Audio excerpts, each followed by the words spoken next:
السلام علیکم۔ سب سے پہلے تو درخواست ہے جی، سبسکرائب کریں، چینل کو لائک کریں، اور کہنے سے بڑا فرق پڑتا ہے۔ بہت سارے لوگ جو انسان اپریشیٹ کرتے ہیں اس چیز کو، اور ہم مسلسل بات کرتے رہتے ہیں، لیکن جب سبسکرپشن بڑھ جاتی ہے تو پھر وہ بات بہت دور تک پہنچتی ہے۔ بہرحال جی، موضوع کی طرف آتے ہیں۔ دیکھیں، دنیا گئی چاند پر اور ہمیں اڈیالہ جیل کے ارد گرد۔ بڑے افسوس کی بات ہے، پاکستان کے اندر جو اس وقت میں صورتحال ہے نا، وہ آپ یہ سمجھ لیں کہ ڈیوائیڈ ہوئی ہے۔ یعنی کہ اگر آپ کہیں تو ایک حصہ جو انسان ہے اس کو صرف اور صرف یہ ہے کہ عمران خان کو باہر نکالا جائے، اس کو آزادی دی جائے، اس کے رائٹس ہیں، باقی اس کی جو رسپانسبلٹیز ہیں وہ اس کے اوپر کہتے ہیں کہ کوئی ضرورت ہی نہیں ہے اس کے اوپر بات کرنے کی، اور کسی بھی قسم کا جو ہے نا معاملہ اس کے ذمہ نہیں ہے۔ جبکہ 9 مئی کا واقعہ جو ہے نا ہمارے سامنے موجود ہے۔ جب 9 مئی کا واقعہ ہوا، اس کے چند دن بعد ہمارے جیسے لوگ تمام جو ہے نا سوشل میڈیا پہ موجود ہے، ہم لوگ کہہ رہے تھے کہ یار کچھ دن گزریں گے، یہ معاملے کو ہی پلٹ دیں گے اور پوری دنیا سے جو ہے نا آوازیں آنا شروع ہو جائیں گی، کیونکہ دنیا کے لیے تو یہ ایک، آپ کہہ لیں کہ 1,000 میزائلوں سے اگر پاکستان پہ حملہ ہونا، بڑے میزائلوں سے اتنا نقصان نہیں ہو سکتا جتنا اس شخص نے، عمران خان نے پاکستان کے اندر کر دیا۔ یعنی کہ بڑی سے بڑی جنگ پاکستان کا اتنا نقصان نہیں کر سکتی جتنا، یعنی کہ یہ اس معاشرے کو ڈیوائیڈ کر کے اس شخص نے کر دیا۔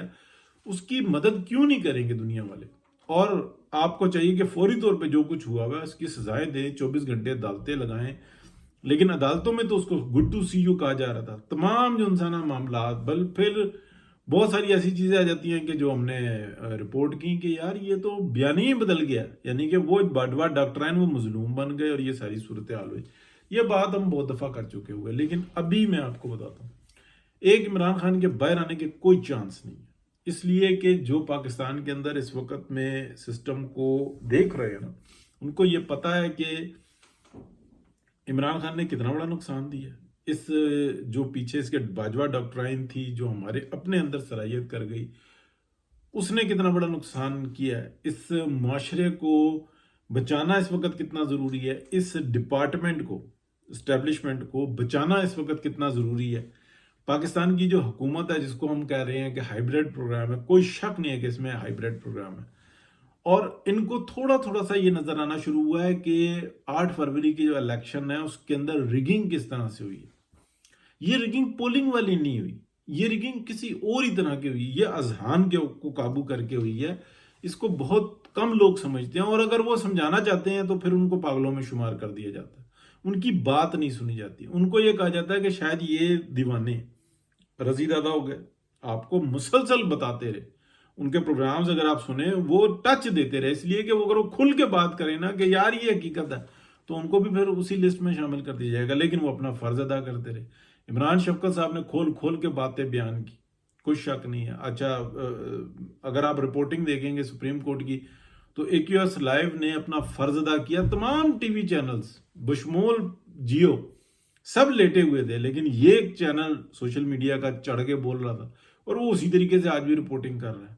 بے شک کہ ان کی ٹیم جو اسی دنوں وہ ہائی جیک ہو گئی، یعنی کہ انہوں نے خنزیر جو کھانا شروع کیا، میرے پاس کوئی مناسب لفظ نہیں ہے، تو جو راتب کھانا شروع کیا، جو خنزیر کھانا شروع کیا، تو پھر ان کے آپ دیکھ لیں کہ ان کی شکلیں، ان کے معاملے، ان کے مزاج، ان کی رپورٹنگ، مطلب جو کتا کرتا ہے نا اپنے مالک کے لیے، وہی کچھ وہ کر رہے ہیں سب کچھ، بس ہاں پیسہ بنا رہے ہیں ان کو، اور کچھ بھی نہیں آپ نیکسٹ کہہ سکتے۔ تو جو انہوں نے اپنی نسل تیار کرنی ہے وہ بھی ہمارے سامنے موجود ہے۔ بہت سارے لوگ تھے جنہوں نے اپنے آپ کو سنبھال کے رکھا، اپنے معاملات کو سنبھال کے رکھا، طریقے سے چلے۔ دیکھیں، اب آ جاتے ہیں کہ آج کا موضوع کیا ہے۔ اس وقت جو دنیا کے اندر ہے نا ایک بڑی جنگ وہ قریب بڑھ رہی ہے۔ اب وہ جنگ جو سی ہے نا، وہ کیا تیروں تلواروں والی ہوتی ہے یا اذہان کی ہوتی ہے، اس کے اوپر مسئلہ ہے۔ پلس نیکسٹ یہ کہ کیا اس کا نقصان تیروں تلواروں والا ہوگا یا کسی اور طرح کا ہوگا، وہ دونوں صورتوں میں بربادی ہوگا۔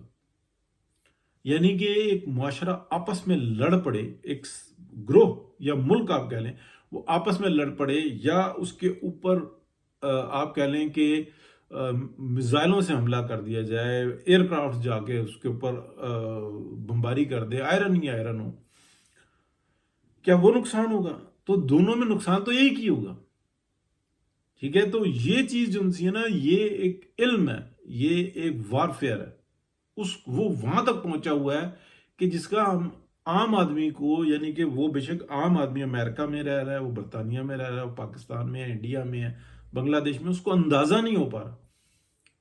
ایون بہت بڑے بڑے ایون حکمران، ان کو یہ اندازہ نہیں ہو پا رہا کہ یہ ٹیکنالوجی ہے کیا. ٹیکنالوجی ہے یہ، ایسا نہیں ہے کہ یہ کوئی آپ کہہ لیں کہ زبانی گپ شپ ہے. زبانی گپ شپ نہیں ہے یہ.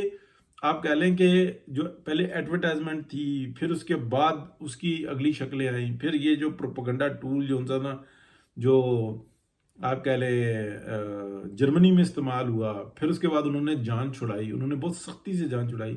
لیکن آج وہ ایک نئے ٹریپ میں آ چکے ہوئے ہیں. ایسا نہیں ہے کہ وہ ٹریپ سے نکل کے اور وہ سیدھے راستے پر آئے ہوئے ہیں. آج وہ بالکل ایک نئے ٹریپ میں آئے ہوئے ہیں.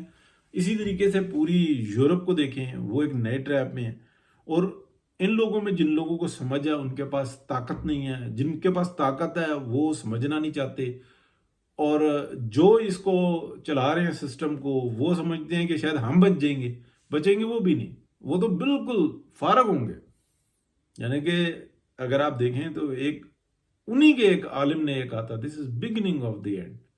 اب ہم نے بنا لیا اپنی اسٹیٹ جو کہ ہمیں نہیں بنانی تھی، لیکن یہ بگننگ ہو گئی ہے کیونکہ علم تھا ان کے بڑوں بزرگوں کے پاس تھا.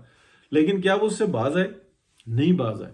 اس لیے ان کا مشن ہے، وہ غلط ہے یا کہ صحیح ہے، وہ اس کے اوپر یقین رکھتے ہیں. وہ کہتے ہیں کہ ہم نے چلنا، we have book, we have face.